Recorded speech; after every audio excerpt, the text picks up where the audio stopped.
देखिए अब अगला जो थियरी है वो किसका है, हार्शे और चेस। तो हार्शे और चेस ने ना देखो क्या साबित करना है, यहां से पहले तीन वैज्ञानिक आए, एवेरी, मैक्लियोड और मैकार्टी। उन्होंने बस केवल इतना साबित किया कि इस एस प्रभेद से आर प्रभेद में जो जा रहा था ना, वो कौन जा रहा था, डीएनए जा रहा था, और इस आर प्रभेद को बदल रहा था किसके जैसा, एस प्रभेद के जैसा। बस यहां पे ये साबित किया था। फिर सवाल जवाब आने लगा कि भाई हमेशा कोई एक पीढ़ी है, इस पीढ़ी से आती है इसकी नेक्स्ट पीढ़ी, इसके वजह से आएगी इसकी नेक्स्ट पीढ़ी, यानी कि F1 के बाद आएगा F2, तो F2 आएगा तो किसके वजह से आएगा, F1 के वजह से। उसी तरीके से F3 आया तो किसके वजह से, F2 के वजह से। फिर सवाल आया कि भाई यहां से यहां कुछ लक्षण सामान्य हैं, ठीक है, और कुछ लक्षण असामान्य हैं। तो भाई यदि लक्षण में कुछ समानताएं दिख रही है, इसका मतलब कि इस पीढ़ी से कुछ ना कुछ तो अगले पीढ़ी में जा रहा है, जिस वजह से क्या दिख रही है, समानता दिख रही है। ठीक है, तो जो जा रहा है वो कौन जा रहा है, तो भाई पिछले जीव में मिलने को तो बहुत सारी चीजें मिल रही हैं, प्रोटीन मिल रहा है, लिपिड मिल रहा है, डीएनए है, आरएनए है, और भी बहुत सारी चीजें हैं। तो वो कौन है जो अगले पीढ़ी में जा रहा है और अपने साथ साथ कुछ लक्षणों को भी ले जा रहा है। तो हम तो पहले से जान रहे हैं कि कौन है वो, डीएनए है, ठीक है, लेकिन इसको साबित करना है। तो साबित किसने किया, हार्शे और चेस ने। देखिए कैसे साबित किया। इसके लिए इन्होंने ना एक वायरस लिया, ठीक है, जिसको हम बोलते हैं क्या, विषाणु, और उस वायरस का नाम याद रख लीजिएगा, बैक्टीरियो फेज, हिंदी में बोलते हैं इसको जीवाणु भोजी। जीवाणु भोजी की संरचना देखोगे तो कुछ ऐसी मिलेगी।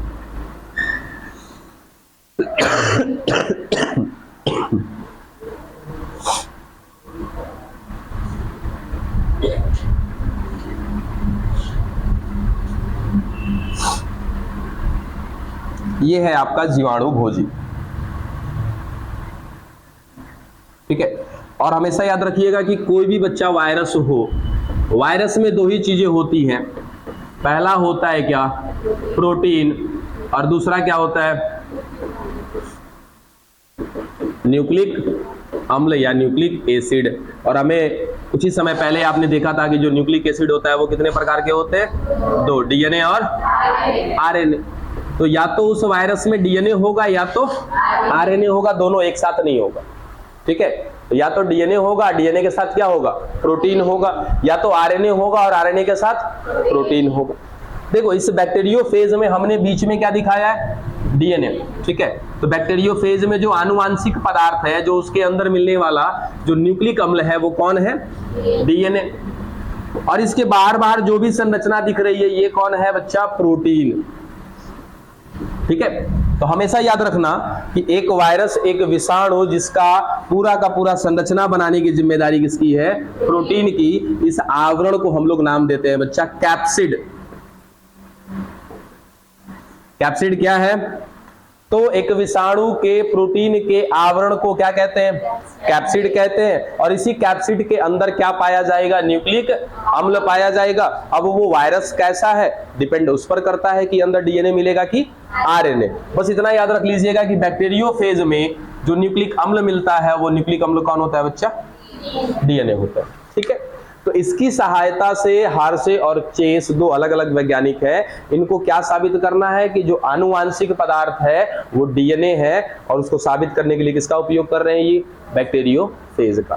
देखो नाम में भले आ रहा है जीवाणु भोजी, लेकिन है कौन ये, वायरस, ठीक है। जीवाणु भोजी यानी कि एक ऐसा वायरस जो जीवाणु को भोजन के खा जाएगा, ठीक है। यानी कि एक ऐसा वायरस है जो नुकसान आपको नहीं पहुंचाएगा। किसको नुकसान पहुंचाएगा, एक बैक्टीरिया को नुकसान पहुंचाएगा। है तो ये वायरस, लेकिन नुकसान किसको पहुंचाएगा, बैक्टीरिया को। इसके पीछे की एक आपको ना कहानी बताई है हमने। ये बैक्टीरियोफेज कहां पर मिलते हैं, नॉर्मली ज्यादा से ज्यादा अगर देखना हो ना तो गंगा जल ले लीजिएगा, गंगा नदी का पानी ले लीजिएगा। उस गंगा नदी के पानी में सबसे ज्यादा मात्रा होती है किसकी, बैक्टीरियोफेज की। बैक्टीरियोफेज क्या है? वायरस है। आपने सुना है सभी ने कि गंगा नदी का पानी खराब नहीं होता है, 10 साल रख दो, 20 साल रख दो, एक बोतल में पड़ा रहेगा, खराब नहीं होगा। किसी पानी को या किसी पदार्थ को खराब करने के लिए वायरस जिम्मेदार नहीं होते। कौन जिम्मेदार होते हैं? बैक्टीरिया जिम्मेदार होते हैं। उसके अंदर बैक्टीरिया पनपने लगेंगे और धीरे धीरे वो पानी होगा या कोई भी पदार्थ होगा वो क्या हो जाएगा? संक्रमित हो जाएगा, खराब हो जाएगा, दूषित हो जाएगा। ठीक। अब जिस पानी के अंदर सोचो कि आपने एक बोतल में क्या कर रखा है भाई? गंगा जल भर रखा है इसके अंदर, और इस गंगा जल के अंदर मात्रा किसकी मिल रही है? बैक्टीरियोफेज की। जैसे ही इसके अंदर कोई बैक्टीरिया जन्म लेगा, ये तुरंत क्या करेगा? बैक्टीरियोफेज मार करके खत्म कर देगा। तो इसके अंदर कभी भी कोई बैक्टीरिया आ ही नहीं सकता है, और जब बैक्टीरिया नहीं आएगा तो कभी भी पानी खराब नहीं हो सकता। बात समझे? एक ऐसा वायरस है जिसका नाम है बैक्टीरियोफेज। ये नुकसान किसको पहुंचाता है? बैक्टीरिया को नुकसान पहुंचाता है। ठीक है, चलो यहां तक की कहानी समझ में आई। क्या क्या बातें बोली कि जो हार्सेचेस काम करने जा रहे हैं, उस काम को करने के लिए इन्होंने एक वायरस लिया जिसका नाम है बैक्टीरियोफेज। ये बैक्टीरियोफेज नुकसान किसको पहुंचाएगा? एक बैक्टीरिया को नुकसान पहुंचाएगा। फिर जब बैक्टीरियोफेज को देखोगे आप तो क्या पता चलेगा कि इसका बॉडी जो है बना हुआ है किसका? इसकी संरचना बनी है प्रोटीन की। उस प्रोटीन की संरचना को क्या कहते हैं? कैप्सिड कहते हैं। उसके साथ साथ अंदर क्या मिल रहा है? आनुवांशिक अंदर जो न्यूक्लिक अम्ल मिल रहा है वो कौन मिल रहा है? डीएनए। मिटा दें इसको? नहीं सर, लिखो। मिटाए? देखो, कोई भी वायरस नुकसान कैसे पहुंचाता है वो हम समझते हैं पहले।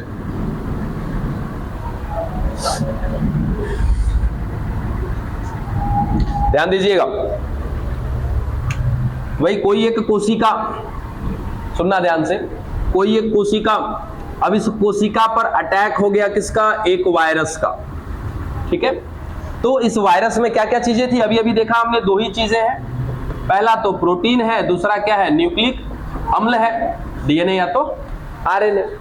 अगर आरएनए हुआ या फिर डीएनए हुआ, ये जो प्रोटीन है, ये प्रोटीन बच्चा कभी भी नुकसान नहीं पहुंचाता। ठीक है, कोई भी वायरस होगा, यदि देखो ये वायरस का प्रोटीन हो गया और अंदर क्या हो गया? मान लिया जाए आरएनए, तो ये वायरस जैसे ही इस कोशिका को नुकसान पहुंचाएगा, इस कोशिका के संपर्क में जाएगा, और संपर्क में जाने के बाद ये अपने अंदर उपस्थित जो न्यूक्लिक अम्ल है ना, इस न्यूक्लिक अम्ल को ट्रांसफर कर देगा। कहां पर? इस कोशिका के अंदर। तो इसके अंदर न्यूक्लिक अम्ल कौन था? आरएनए। अंदर कौन जाएगा? आरएनए। ठीक है, आरएनए कभी नुकसान नहीं पहुंचाएगा। तो ये कैसे नुकसान पहुंचाएगा? तो ये पहले अपने आप को बदलेगा किसमें? डीएनए में। डीएनए में कैसे बदलते हैं इसी चैप्टर में हम लोग पढ़ेंगे। ठीक है, ये भी पढ़ेंगे हम लोग कि डीएनए से आरएनए कैसे बनता है, और ये भी पढ़ेंगे कि आरएनए से डीएनए कैसे बनता है। ठीक है, तो इसके पास जो इसका न्यूक्लिक अम्ल था वो कौन था? आरएनए। तो ये अपने आप को पहले चेंज करेगा किसमें? डीएनए में। अब नुकसान पहुंचाना शुरू करेगा। तो अब ये नुकसान पहुंचाएगा कैसे? एक इसका अकेला डीएनए कैसे नुकसान पहुंचाएगा? यहां पर एक वर्ड आता है रेप्लिकेशन।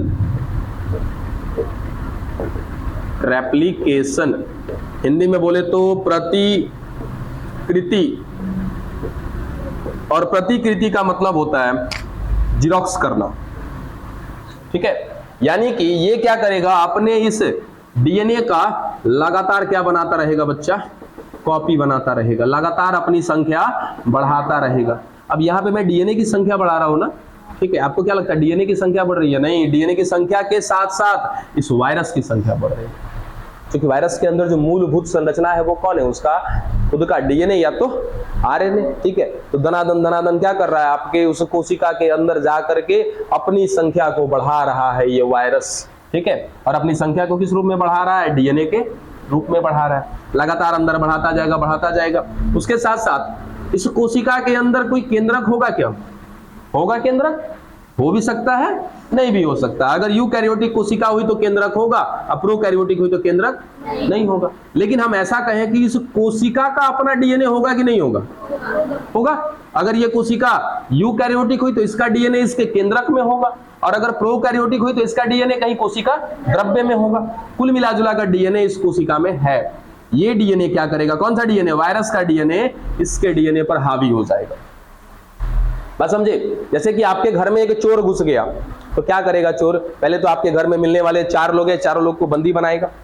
ठीक है, ताकि कोई शोरगुल ना हो सके, और अपने मन मुताबिक आपके घर में काम करना शुरू करेगा। वो जैसा कहेगा आपको करना पड़ेगा, ठीक है ना। ठीक वैसा ही होता है ये एक चोर की तरह। इस कोशिका में गया, अब इस कोशिका में जाने के बाद कोशिका में सबसे मुख्य पार्ट कौन सा होता है? उसका खुद का डीएनए।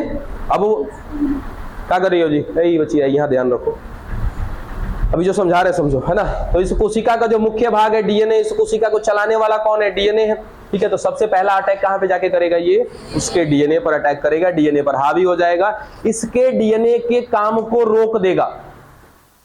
यानी कि इस कोशिका का डीएनए अब काम ही नहीं करेगा। तो अब काम कौन सा डीएनए करेगा? वायरस का डीएनए काम करेगा, और इस कोशिका को ये अपने मुताबिक चलाएगा। जरूरत पड़ेगा तो ये जो उत्पाद बनवाना चाहेगा वो बनाएगा। अब अगर इस वायरस के डीएनए का उत्पाद यदि खतरनाक हुआ, जहरीला हुआ, तो समझ रहे हो ये कोशिका ही नष्ट हो जाएगी, खत्म हो जाएगी कहानी।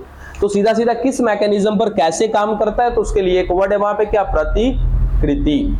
डीएनए का रेप्लिकेशन, रेप्लिकेशन कैसे होता है, डीएनए की संख्या कैसे बढ़ती है, ये भी हमें पढ़ना है। एक डीएनए से 2 डीएनए कैसे बनता है, ठीक है। लेकिन वायरस क्या कर रहा है? वही तो आपके अंदर जाकर के आपके शरीर को नुकसान नहीं पहुंचा रहा, आपकी एक एक कोशिका को नुकसान पहुंचाएगा, और आपके कोशिका में जा करके क्या करेगा? तो अपने डीएनए की संख्या को बढ़ाएगा, साथ ही साथ उस कोशिका में उपस्थित जो उसका मुख्य डीएनए है उसके काम को बाधित कर देगा, उसके काम को रोक देगा।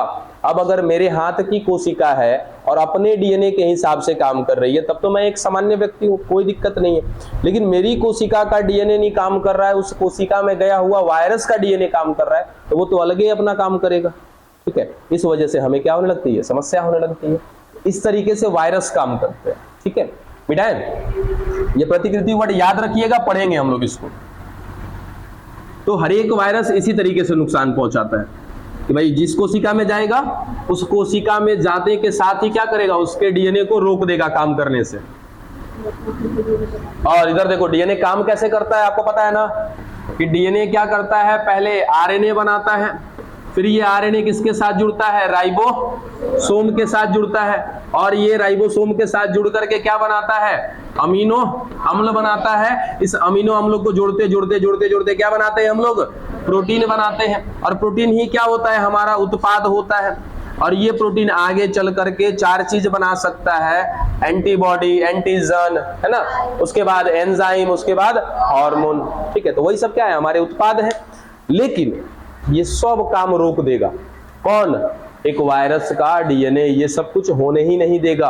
एक वायरस का डीएनए भी क्या करेगा? सेम चीज करेगा। एक वायरस का डीएनए क्या बनाएगा? अपना आरएनए बनाएगा। फिर आप ही के कोशिका का इस्तेमाल करेगा, राइबोसोम क्या बनाएगा?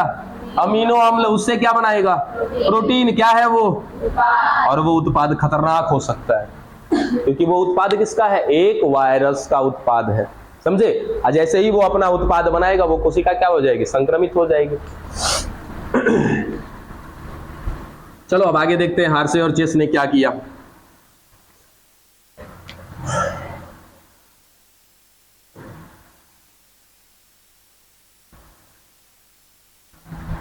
एक माध्यम जिसको हम क्या कहते हैं? संवर्धन माध्यम। असंवर्धन माध्यम का मतलब बस बच्चा इतना ही होता है कि एक ऐसा माध्यम जिसमें हम किसी कोशिका को या जीव को डालने वाले हैं, ठीक है। उसमें सब कुछ उसके मतलब उसको जो जो चीजें चाहिए न्यूट्रिशन के लिए, पोषण के लिए, वो सब कुछ हम क्या करेंगे? उसमें डाल देंगे। तो वही क्या कहलाएगा? एक संवर्धन माध्यम कहलाएगा, या एडेप्टिव मीडियम कह देते हैं। इसमें इन्होंने ले लिया एक जीवाणु, एक जीवाणु यहां पे पहले जार में, और ये दूसरा जार, इसमें भी क्या ले लिया? एक जीवाणु। और इस जीवाणु को खाने पीने के लिए जो चाहिए इसमें डाल दिया, ठीक है। ये जीवाणु यहाँ पे जिंदा है, साथ ही साथ इस जीवाणु में क्या होगा? अपना खुद का डीएनए होगा। इसमें भी क्या होगा? इसका अपना खुद का डीएनए होगा। डन यहां तक। अब देखो क्या करा रहे हैं इस पहले वाले में। अच्छा, कितने लोग ये शब्द समझते हो? देखो तो, विकिरण सक्रिय, इसको इंग्लिश में बोलते हैं रेडियो एक्टिव। रेडियो एक्टिव ये बताएगा? रेडियो एक्टिव कोई बताओ जल्दी। अरे बाबा जी लोग, का क्या होगा जी। रेडियो एक्टिव विकिरण सक्रिय का मतलब होता है एक ऐसा तत्व जो चमकेगा। आप समझे? रेडियम चमकता है क्या? रेडियम तो आप लोगों ने देखा ही होगा, नहीं देखा है? पहले घड़ी में आता था, घड़ी के कॉर्नर पे ऐसे लगा रहता था, धूप में लेके जाओ या इसके ऊपर लाइट जला दो, उसके बाद अंधेरे में जाके देखो तो ये चमकता था घड़ी का कॉर्नर किनारा। अगर आपको ये नहीं समझ में आता है तो रोड साइड पे देखना, रोड साइड पे पीले रंग के टेप लगा होता है, ठीक है। और जब आप कार से रात में ड्राइव करोगे या कार से कहीं जा रहे हो तो वो रोड पे किनारा चमक रहा होता है, जैसे ही उस पर लाइट पड़ता है वो चमकता है, वो रिफ्लेक्शन करता है, ठीक है। तो वो एक प्रकार का अलग ही चीज है।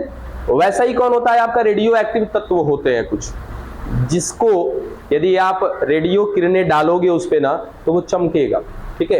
यानी कि हमने यहाँ पे दिखा दिया कि मैंने कुछ रेडियो तत्व ले लिया है, और जैसे ही मैं इस पर क्या डालूंगा? रेडियो किरणें डालूंगा, ठीक है। ये क्या हो जाएगा? चमकने लगेगा, ग्लो करने लगेगा, ठीक है। अब देखो,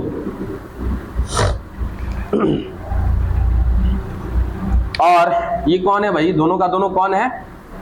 जीवाणु है, बैक्टीरिया है। अभी बेचारा सही सलामत है, कोई दिक्कत नहीं है, सब कुछ ठीक है। इसमें जो भी पोषण इसको दिया गया है उस पोषण से ये जीवाणु क्या है? जिंदा है। पहले वाले जार में डाला गया है क्या? रेडियो सक्रिय तत्व। और वो रेडियो सक्रिय तत्व कौन है? फॉस्फेट, ठीक है। रेडियो सक्रिय क्या डाला गया? फॉस्फेट। दूसरे वाले में भी डाला गया है रेडियो सक्रिय तत्व। अब यहां पर जो रेडियो सक्रिय तत्व डाला गया है वो है सल्फर, ठीक है। तो यहां पर हमने डाला है रेडियो सक्रिय फॉस्फेट,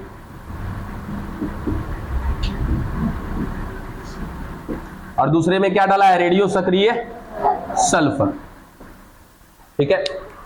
और क्या करना है? इस जीवाणु को अब नुकसान पहुंचवाते हैं, किससे? बैक्टीरियो फेस से, दोनों को, जीवाणु भोजी से, ठीक है। कोशिश करना समझने का। दोनों के ऊपर बैठा दिया लाके किसको? जीवाणु भोजी को। जीवाणु भोजी के लिए कौन चाहिए? जीवाणु, है ना। बैक्टीरिया इसको मिल गया, तुरंत क्या करेगा? ये नुकसान पहुंचाएगा। और नुकसान पहुंचाएगा तो क्या करेगा? अपने अंदर का डीएनए क्या करेगा? इसके अंदर छोड़ दिया। क्या समझे? ये भी क्या करेगा? अपने डीएनए को अंदर छोड़ दिया, क्या? ठीक है। और कुछ नहीं जाएगा, प्रोटीन नहीं जाएगा, क्योंकि पहले ही मैंने बताया प्रोटीन नुकसान नहीं पहुंचाता। नुकसान कौन पहुंचाता है? उसके अंदर बैठा हुआ उसका न्यूक्लिक अम्ल। और न्यूक्लिक अम्ल अगर आरएनए होगा तो आरएनए जाएगा, और डीएनए होगा तो डीएनए जाएगा। इससे पहले आपको बताया कि बैक्टीरियोफेज में जो न्यूक्लिक अम्ल होता है वो कौन होता है? डीएनए। अंदर कौन पहुंच गया? डीएनए पहुंच गया। चलो, यहां तक की कहानी समझ में आई? कोई डाउट नहीं है ना?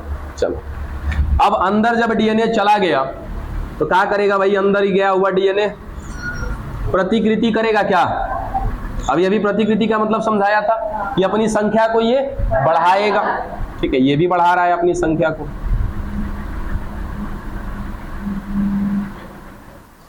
ये भी बढ़ाएगा अपनी संख्या को।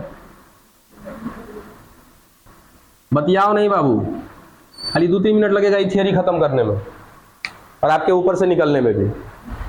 दोनों जगह पे संख्या इसने बढ़ा दी, ठीक है। मैं ऐसा कह सकता हूं क्या कि ये जीवाणु भोजी का पहला पीढ़ी था जो इसके अंदर गया, ठीक है। इसके बाद इसकी दूसरी पीढ़ी आई, उसके बाद इसकी तीसरी पीढ़ी आई। यहां भी सेम चीज, F1, F2, F3, यानी कि एक पीढ़ी से उसकी दूसरी पीढ़ी आते जा रही है, आते जा रही है, आते जा रही है, ठीक है। हो क्या रहा है अंदर? रेप्लिकेशन चल रहा है अंदर।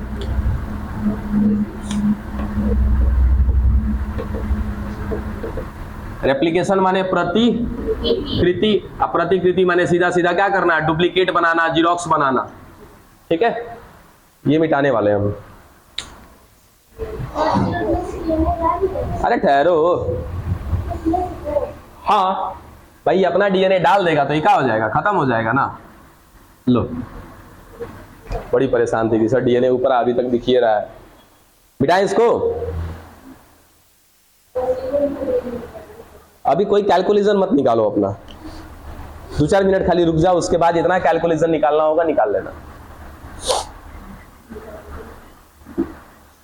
इस बात को जरूर याद रखना कि एक में आपने क्या डाला है, रेडियो सक्रिय फॉस्फेट, दूसरे में क्या डाला है, रेडियो सक्रिय सल्फर।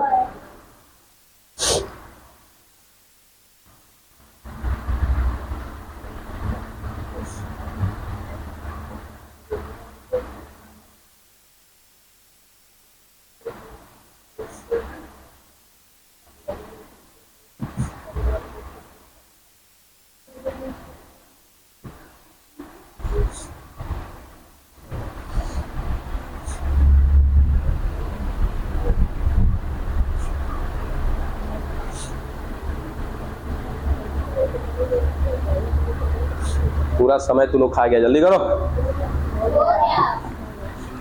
चलो इधर देखो ध्यान से, मिटा दे इसको। क्या क्या इसके पीछे था ध्यान रखिएगा बस।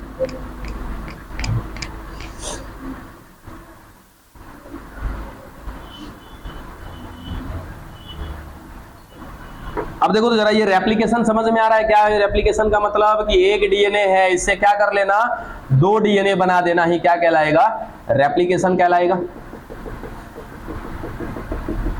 ठीक है।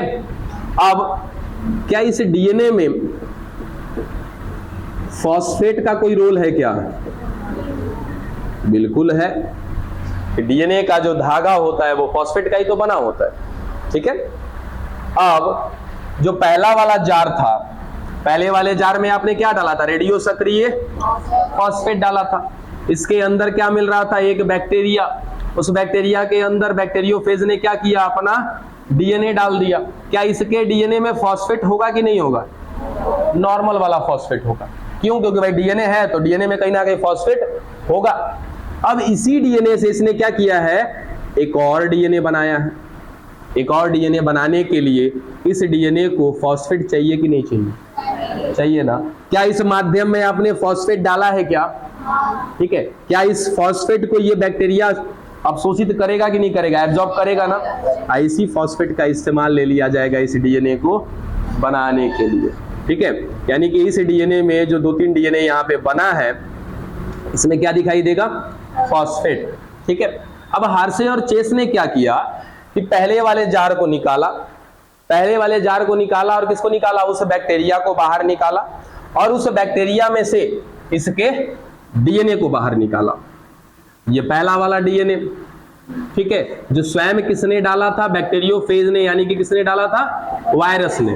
तो इस वायरस का जो डीएनए होगा इसमें भी फॉस्फेट होगा, लेकिन कौन सा फॉस्फेट होगा, सामान्य फॉस्फेट होगा, जिसके ऊपर यदि मैं प्रकाश डालूंगा तो वो फॉस्फेट चमकेगा नहीं। अब ये तो थी पहली पीढ़ी, इसके वजह से क्या हो गई, इसकी दूसरी पीढ़ी आई, फिर तीसरी पीढ़ी आई। अब ये जो 2 डीएनए बना है, इसको बनाने के लिए भी कहीं ना कहीं क्या लगा होगा, फॉस्फेट लगा होगा। इस समय जो फॉस्फेट लगा होगा वो कौन सा लगा होगा, रेडियो सक्रिय फॉस्फेट। आज जब इन पे टॉर्च बार के देखा ना, टॉर्च सामान्य टॉर्च नहीं, एक ऐसा टॉर्च जिसके टॉर्च से कौन सी किरण निकलती है, रेडियो सक्रिय किरण निकलती है। जब इसके ऊपर डाला गया तो देखा जा रहा है कि इसका डीएनए क्या हो रहा है, चमक रहा है, ग्लो कर रहा है। तो यहीं से देखो, यहीं से क्या साबित होता है भाई, कि जो अगला पीढ़ी आया वो कौन लेकर के आया, डीएनए। अगली पीढ़ी में कौन गया, डीएनए गया। ठीक है। अब किस किस को समझ में आया, किस किस के दिमाग में ये बात चमका,